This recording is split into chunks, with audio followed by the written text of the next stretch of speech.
All right, and welcome back. We're going to go ahead and jump right into working with our game. And last time we, of course, added in a title and we have some text to be displayed. But what's if we wanted to add those other bases? Remember, we have a multiple choice game that we're kind of making here. So we want to have a button that we're going to be able to click on to actually go ahead and make that choice. So to do that, it's pretty simple. We're going to go to our question canvas right here.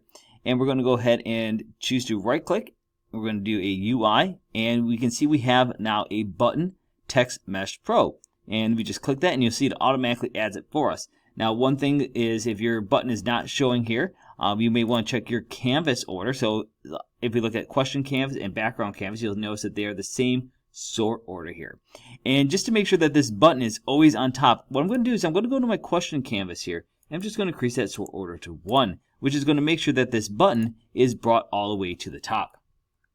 Now when we actually go ahead and look at our button, you can see of course it's pretty small right now, but we can of course resize the layer. I do want to point out one thing though. If you look at our button object here, in our hierarchy, you'll notice of course there's a little arrow we open up. You can see there's a text that, and you see it's part of the Text Mesh Pro. This is of course actually what's controlling that text. So this is where we'll actually go in and be able to, control those actual text options. But for now we're not going to worry about that because we're going to set focus here on the button itself. And if we look over here at the button properties in the inspector, you can see we have things such as image because it's effectively treating it as an image. And of course we have a new option called button. And in here you can see a bunch of different options that we have available to us. So for example, we have a normal color for the button. We have a highlighted color, which means if it would be selected, pressed, disabled, all these options are available to us. However, because of what we're going to be working with, because we're going to control a lot of this through code, because for example, if we select the correct answer, we want to change color, we're actually going to change something here. So right here where it says transition color tint, we're actually just going to go ahead and change that to none. And you'll see it collapses and now it's much simpler. Another thing we want to do is take a look right here at this box that says on click, list is empty. This right here is when we actually start coding our button, is where we're going to add in things that's going to kind of determine what action we want that button to do.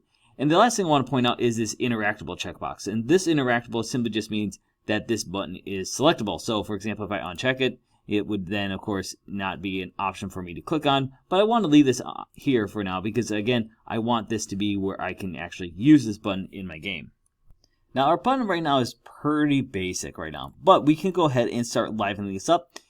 And the way we're going to do that is, remember we have this image property up here and we're going to go ahead and change that source image. And right here where it says UI sprite, that's just a default option. So we're going to go ahead and change that. And we want to put in one of our options. Now, of course, I have a couple different square options here. I could also go ahead and look right at my sprites and drag that in as well. So for now, let's just go ahead and say we're going to drag in the blue square option. And you can see it adds a little bit of borders here. Now, it's not necessarily perfect, and we may want to clean this up. And one of the ways we can do that is if you look at the image type right now, you can see it's set to simple. And what we want to do is change that from simple into a sliced sprite. And of course you can see it gives it a little warning here, but we're not going to worry about that because we're going to do a little bit more with this to really kind of break this into how we want it to be. So what we need to do to actually fix this and help address this warning here is we actually need to go and edit the sprite that we used. So right here where my blue square sprite is, I can go ahead and open that up and actually go to the sprite itself. And we want to edit this. So on this blue square sprite, you notice we have our sprite editor. I can go ahead and click on that. And what I'm going to do is I'm actually going to make this maybe just a little bit larger so I can see a little better. And we have the option to add a border because that's the thing, it said we don't have this right now. So what I'm going to do is if I add in a border, so let's just say if I start with, let's say 50 pixels by, let's say 50 pixels, and you can see it's going to start adding these values in for me. You can see where that kind of ends up. Now we want to bring this actually in enough so that these rounded corners are preserved. So I might actually bring this in a little bit more. Let's just go ahead and bring that up to 75 by 75. And you can see now those corners are a little bit more preserved within this. So that's what we were trying to do. We're trying to preserve these rounded edges here. Now this part I'm not as worried about because this is a straight edge. So it doesn't matter if this gets deformed or at all. And all I want to do then is to apply this. So right up here there's an option to apply. So I click that. And now if I go back to my button, all right, it's saying, oh, unapplied import settings, so let's just hit save there. And if we go back to our button, I can close this guy now. And now we no longer have that warning here on our image. Now if we look at our button, you can see that it's still here, but you can see it's kind of been made into a much smaller object here. And that's okay for what we need to work with. what we want to do though is now make this so that it's going to work with a larger game canvas. So for example, if I go back to my previs, for example, I'm going to turn that on. You can see this is of course where my current button sprite is and where it is in relation to the other pieces here. And it's pretty small. Now we could of course manually resize it and stuff like that. However, a better approach is to create what's known as a layout group. And so I'm actually going to go ahead and just create an empty here. And let's just go ahead and call this button layout. And we're going to use this to kind of act as a structure for our questions here. So that way we don't have to manually resize these and worry about how they're all aligned. Now what I'm going to do is I'm going to take my button first off and I'm going to drag it so it's part of this button layout group. So I'm going to make it a child of it because I want this to be an element of the button layout. And in the button layout, I want to actually go ahead and add a component here. And in here, of course, I have a bunch of different options, but the thing we're going to right now is to layout. Now I can, of course, search it, or I can just start typing layout. And you'll see that we get a bunch of different options here that we can choose from. So we could have a grid layout, a horizontal layout, a vertical layout. And the thing we want to choose is probably going to be a vertical layout based upon how I did my previs here. So I'm going to go ahead and choose a vertical layout group. And I'm going to also, while I'm here, take this button layout and I want to kind of make sure that it is sized appropriately. So I'm going to go ahead and just grab that and set it so that way it's over the previs. And it doesn't have to be an exact size here, but we want to kind of try to get that pretty close here to what we want this to be so we can go ahead and be ready to use this as an element here. And again, we can shore this up a little bit here. So for example, you can see I got my X position, Y position, for example. So let's just say I go ahead and make this, let's say, 10. And we'll make this one a minus. It was 270.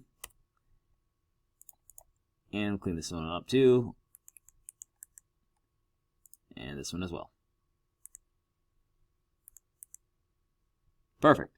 Now that those are all nice and cleaned up, we can go ahead and get ready to do the next part.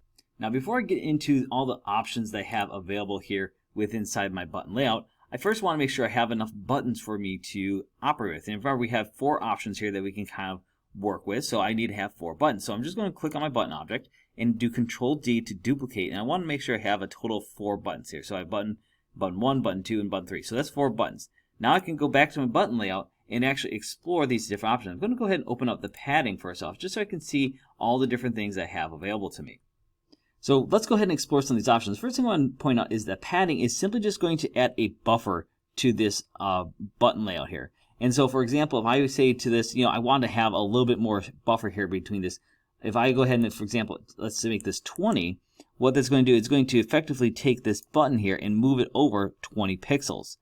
Whereas if I left it at 0, what it does, it allows that button to kind of exist right along the edge there. And of course, if I set this X position 0, you can really kind of see how that's starting to come out here. Same thing if I just bump that up a little bit, you can see, again, how all these different values can come into play. Now, what I want to do, though, is focus on how I want these buttons to be shown. And you can see right now where they're showing up, they're kind of all pretty closely ending up where they are in my previs, which is pretty cool. But what I want to do is look at the child alignment. And you can see right now they're set to the upper left. That means they're going to be focusing here on this corner to make their stack. Now, I don't necessarily want that. I want them maybe to be in the middle center. And what that's going to do is center these buttons now, so that way they are now in the center of each of these options, which is what I want, because I want these, again, to kind of be here. If I look at how my text is, option A, option B, option C, option D, and they're all centered. If you had something where they're spawning from this side, you could do that as well.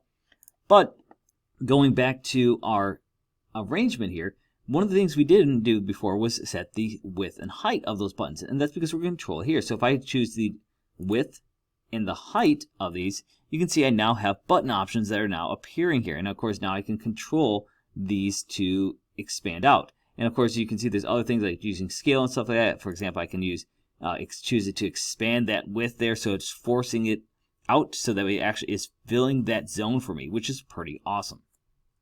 Now we're at the point where we can kind of come in and play around with some of these different options, because we have, of course, our button set up.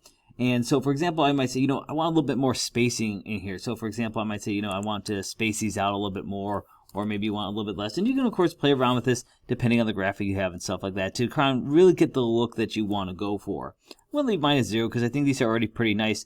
But one thing I'm going to notice is that with my text, it's very small, very hard to read. In fact, I might even say this border is a little bit too much to read. So I'm actually first going to address the border before I address the text. And so if I go back to my blue square sprite and go to my sprite editor, I think I'm actually just going to take the top and bottom values down, just so that way I get a little bit less of that blue kind of spilling into where that button is. I'm going to go ahead and apply that and click that twice so it's applied to sprite editor, and now I have a lot more white there, which is a lot easier to read than if I have something in there. Then for my text, let's go back to our first button, and I'm going to go ahead and click on my text TMP option here. And I'm going to go to where it says button, and let's just go ahead and increase that size. So we're at 24 right now. Let's just bump that up to 48. And now you can see it's a lot better in there. And I also want to change the color of that. So I want to bring that vertex color all the way down to a nice solid black there. And so now when we look at it, and let's hide our previs canvas so it's kind of out of the way, we can of course now see our button. It's in there. It's a lot better looking there. Now, of course, we can play around with this. So if I wanted to see how this looks, for example, with the other effect in there, I can do that. But also, I can see how my spacing and stuff is being affected without that previs in the way. So if I go to my layout here and say, you know what, I want to maybe take this spacing and I want to make this less spaced together. So I can actually do negative values here. So for example, I can do a -25, and you can see how it's going to decrease the space in between each of these values, which is a pretty cool feature that we can do very easily to adjust how much spacing we have in there. You can see that helps adjust to so it's not quite so cramped in terms of where the text is actually being displayed. Now, one thing I do want to point out is that we have a way for us to go ahead and make it so we don't have to edit each of these individually. And that's being what's called a prefab. Now, we're not going to talk about prefabs too much right now. Instead, we're simply just going to go ahead and use it. So what I'm going to do is I'm actually just going to take my button here that I have created, and I'm going to actually go ahead and just drag that from my hierarchy here, and I'm going to actually drag it right into my assets folder. So right into my assets folder, you'll see I now have this like cube shape that says button, and you can see it's changed how it looks here into my scene. In fact, what I'm going to do now is actually I'm going to delete these other buttons out of here. So I'm just going to go ahead and select them and just press the delete key. And you can see that those buttons are no longer there. In fact, my main button is now huge. It's taken up this whole thing. And all I'm going to do now is I'm just going to go ahead and duplicate that prefab. Now, the advantage of doing a prefab like this is if I make any changes to this item here, it's going to affect all these other ones. So I don't have to necessarily go through and edit each individual component, because I just come to the prefab right here and I edit it here, and then they will change all these for me. So that's a pretty nice little feature that we can then work with. Now, at this point, we have our game pretty well set up to actually be able to start populating with different pieces. Now, of course, I can come in here, I can still edit these around. For example, I may say, you know, I want to make this layout bigger and stuff like that. And we have that option because we, of course, can now come in here and very easily change all these individual pieces. But just to get us started, this, of course, is a nice way for us to just kind of have a piece where the next thing we're going to do is start actually loading questions and answers into our game.